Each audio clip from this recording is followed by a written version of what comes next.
Assalamualaikum Assalamualaikum warahmatullahi warahmatullahi wabarakatuh. wabarakatuh. Dan selamat siang. Perkenalkan kami dari kelompok 3, saya Nurmayanti. Saya Bella Jesilpa. Saya Siti Mulkis.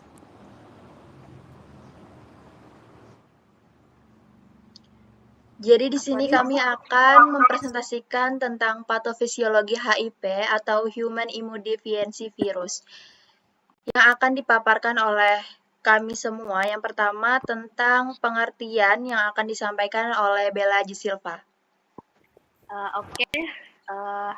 HIV atau biasa disebut Human Immunodeficiency Virus adalah virus yang menyerang sistem kekebalan tubuh, khususnya sel CDF, sel T helper.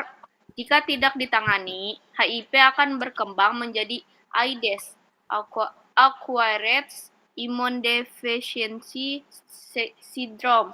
AIDS adalah tahap akhir dari infeksi HIV yang ditandai dengan penurunan daya tahan tubuh serta signifikan. Terus ada beberapa jenis HIV yang terjadi. Yang pertama, HIV tipe 1, jenis yang paling umum di seluruh dunia, lebih cepat berkembang menjadi AIDS. Terus HIV kedua banyak ditemukan di Afrika Barat.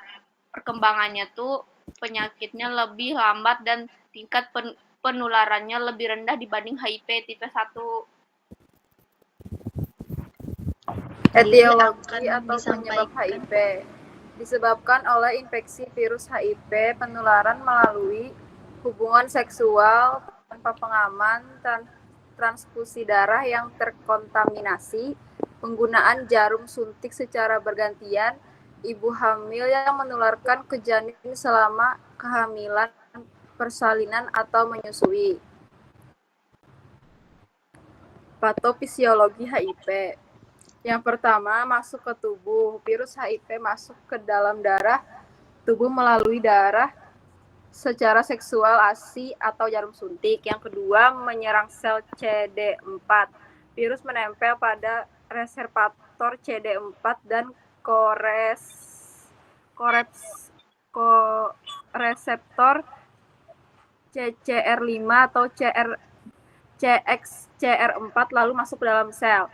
Yang ketiga, replika virus. HIV mengubah RNA menjadi DNA oleh enzim reverse transkriptase, lalu menyatu dengan DNA sel dan memproduksi virus baru.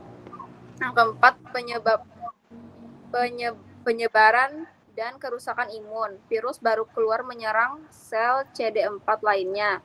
Jumlah CD4 menurun, kekebalan tubuh melemah. Tahapan infeksi.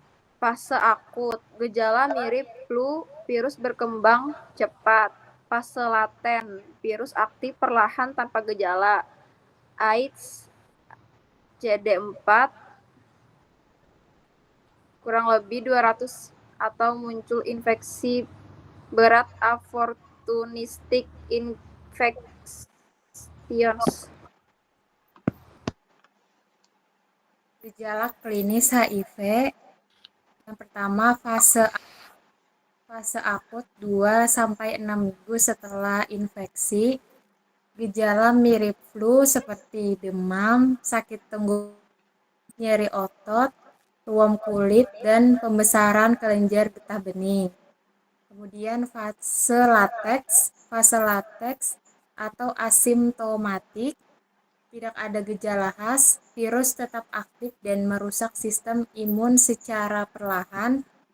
Yang terakhir fase AIDS, sistem imun sangat lemah, CD4 kurang dari 200, gejalanya berat badan turun drastis, diare kronis, demam lama, infeksi oportunistik atau TBC jamur mulut, luka di mulut atau kulit, dan gangguan saraf. Lanjut. Pemeriksaan penunjang yaitu tes antibodi HIV seperti ELISA dan rapid test.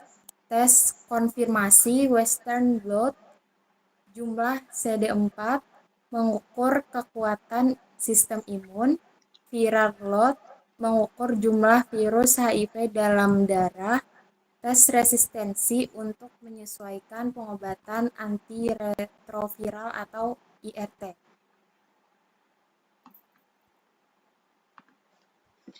Selanjutnya ada pencegahan HIV. Yang pertama, gunakan kondom saat berhubungan seksual. Dan yang kedua, ada hindari berbagai jarum suntik yang sudah digunakan. Selanjutnya ada lakukan screening HIV secara berkala.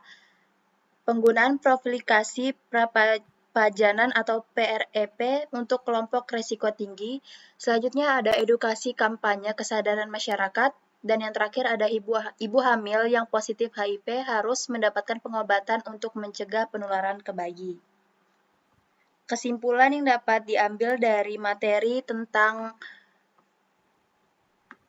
patofisiologi HIV ini adalah HIV adalah virus yang menyerang sistem imun yang menyebabkan penurunan daya tahan tubuh. Terdapat dua jenis HIV. Yang pertama HIV-1 lebih umum dan HIV-2 yang lebih ringan. Penularan terjadi melalui cairan tubuh, transfusi, dan dari ibu ke anak. Pencegahan dan pengobatan dini sangat penting untuk menghambat perkembangan penyakit dari HIV ini sendiri.